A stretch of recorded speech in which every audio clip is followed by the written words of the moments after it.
उत्तर प्रदेश के मथुरा जनपद से बड़ी और अहम खबर आपको बता रहे हैं। मथुरा से खबर सामने आई है, जहां पर आपको बता दें कि श्री कृष्ण जन्मभूमि और शाही ईदगाह मस्जिद में सुनवाई टली है। इस वक्त की बड़ी और अहम खबर मथुरा से आपको बता रहे हैं, जहां पर कोर्ट ने सुनवाई के लिए 10 मार्च की तारीख दी है। कोर्ट में आज नो वर्क होने के चलते सुनवाई टल गई।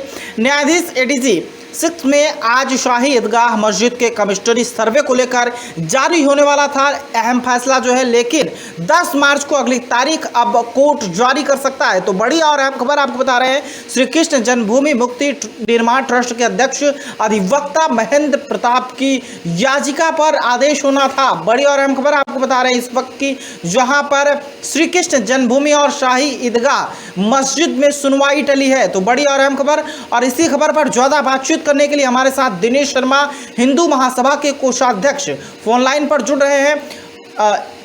बहुत बहुत स्वागत है वीएन न्यूज पे आपका दिनेश जी। दिनेश जी, हमारी आवाज आप तक पहुंच रही है? हाँ जी, आ रही है। राधे राधे जी, राधे राधे। ये जो आज कोर्ट ने सुनवाई के लिए 10 मार्च की तारीख तय की है, क्या कुछ अभी तक कोर्ट की तरफ से बयान सामने आया है? देखिए, पिछली डेट पर मुस्लिम पक्ष और हिंदू पक्ष के मध्य में, अधिवक्ताओं के मध्य में बहस पूरी हो चुकी थी जी। आज आदेश आना था जी, लेकिन होली के त्योहार की वजह से कोर्ट व्यस्त थी जी। कोर्ट में आज सुनवाई नहीं हो सकी, तो माननीय न्यायालय ने अगली सुनवाई के लिए 10 मार्च की डेट लगा दी थी। हमने मांग की थी न्यायालय में कि वहाँ पर सरकारी अमीन भेजा जाए ईदगाह में और उसका सर्वे कराया जाए, जिससे न्यायालय को पता चल सके कि वहाँ क्या क्या साक्ष्य सुरक्षित है, क्योंकि अब तक तो कुछ साक्ष्यों को तो मुस्लिम पक्ष ने नष्ट कर दिया वहाँ ईदगाह में। जी, ज्यादा साक्ष्य तो नहीं बचे, लेकिन जो बचे साक्ष्य हैं उनकी रिपोर्ट मंगाई जाए न्यायालय में। जी। तो अब तो माननीय 10 मार्च की तारीख तय की गई है। 10 मार्च को क्या कुछ जो है कोर्ट बयान जारी कर सकता है, कोर्ट क्या आदेश कर सकता है, कुछ अंदाजा? हमको पूरा उम्मीद है माननीय न्यायालय हिंदू पक्ष के उसमें फैसला करेगी, क्योंकि वहाँ साक्ष्यों का मंगाना न्याय हित में जरूरी है। यदि साक्षी नष्ट हो जाएंगे तो हिंदुओं के लिए बचेगा क्या, हमारा केस कमजोर हो जाएगा। इसलिए माननीय न्यायालय से बार बार हमने यही निवेदन किया था कि पहले सरकारी अपनी भेजकर वहाँ के रिपोर्ट मंगाए और वहाँ के साक्ष्यों को की रिपोर्ट न्यायालय में जमा हो जाएगी तो हमारा पक्ष मजबूत रहेगा। जो आपने अगर बात की जो है श्री कृष्ण भूमि और शाही इमाम मस्जिद को लेकर, लगातार से पिछली बार भी कोर्ट ने तारीख आगे दे दी थी, आज की तारीख तय की गई थी, क्या ये आगे भी तारीख दी जाएगी? ऐसा है, मुस्लिम पक्ष के पास कुछ एविडेंस तो है नहीं, साक्ष्य तो कुछ है नहीं, वो न्यायालय को भटका रहा है। कभी 7 रूल 11 का नाम देता है, कभी एक उसका जो वकील है दूसरा पक्ष है इंतजामिया कमेटी, कभी यूपी सुन्नी सेंटर वक्फ बोर्ड, कभी एक वकील हाजिर नहीं होता, कभी एक हाजिर हो जाता। तो ये लोग न्यायालय का समय नष्ट कर रहे हैं, इनके पास कोई एविडेंस नहीं है। अभी बिजली विभाग का छापा पड़ा था तो इनका 3 लाख का जुर्माना हुआ था, बिजली भी चोरी करके चला रहे थे, इनके पास कोई सबूत नहीं है।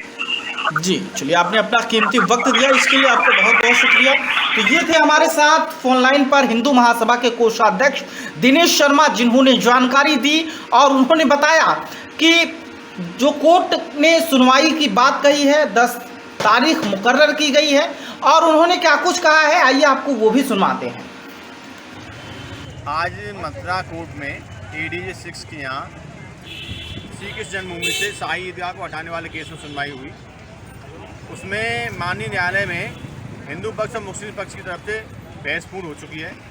माननीय न्यायालय से हिंदू महासभा ने प्रार्थना की थी कि कृष्ण जन्मभूमि के पास जो शाही ईदगाह बनी हुई है वहाँ सरकारी अमीन भेजा जाए, जिससे वहाँ के जो प्राचीन साक्ष्य हैं वो न्यायालय में उनकी साक्ष्यों की रिपोर्ट है जो न्यायालय में जमा हो सके। तो माननीय न्यायालय ने सुनवाई के लिए उसमें 10 मार्च की डेट लगा दी है। मुस्लिम पक्ष वहाँ प्राचीन साक्ष्यों को ज़्यादातर नष्ट कर चुका है। अब जो साक्ष्य शेष बचे कम से कम उनकी रिपोर्ट तो न्यायालय में जमा हो जाए, इसलिए माननीय न्यायालय ने अब अगली सुनवाई के लिए 10 मार्च की डेट लगा दी है। देखिए, एडीजे 6 महोदय के द्वारा श्री कृष्ण जन्मभूमि का रिवीजन चल रहा था और जिसमें माननीय न्यायालय के द्वारा आज की तारीख नियत की गई थी आदेश के लिए, जिसमें शाही ईदगाह पक्ष की तरफ से और हमारी तरफ से दोनों की तरफ से बहसें क्लोज हो चुकी है और अभी हमको कुछ एडिशनल एविडेंसेस और माननीय न्यायालय में दाखिल करने हैं।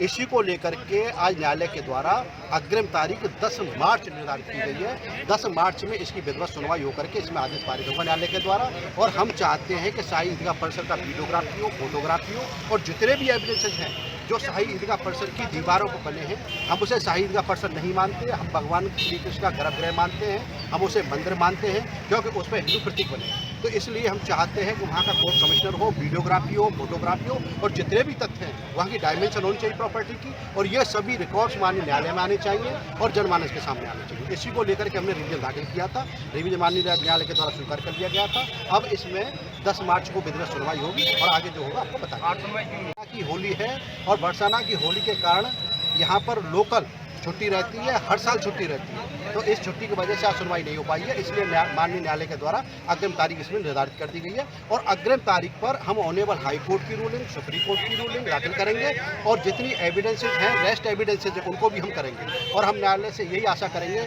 और माननीय न्यायालय के सामने यही प्रे करेंगे कि वहाँ कोर्ट कमीशन जाना नितांत आवश्यक है, जिससे कि सभी चीज़ें रिकॉर्ड पर आ जाएँ, और रिकॉर्ड पर आ जाएंगी तो वो तथ्य एक कोर्ट में एक निर्धारित भूमिका अदा करेंगे। क्योंकि कई बार ऐसा हुआ है कि बनारस के बाद में वहाँ पर इनको रिकॉर्ड्स को मिटाने का प्रयास किया गया है। तो हम चाहते हैं कि ये सब रिकॉर्ड पटल पर आने चाहिए, न्यायालय के सामने आने चाहिए, और न्यायालय के द्वारा अग्रिम तारीख अब इसमें 10 मार्च निर्धारित की गई है। 10 मार्च को इसमें सुनवाई होगी।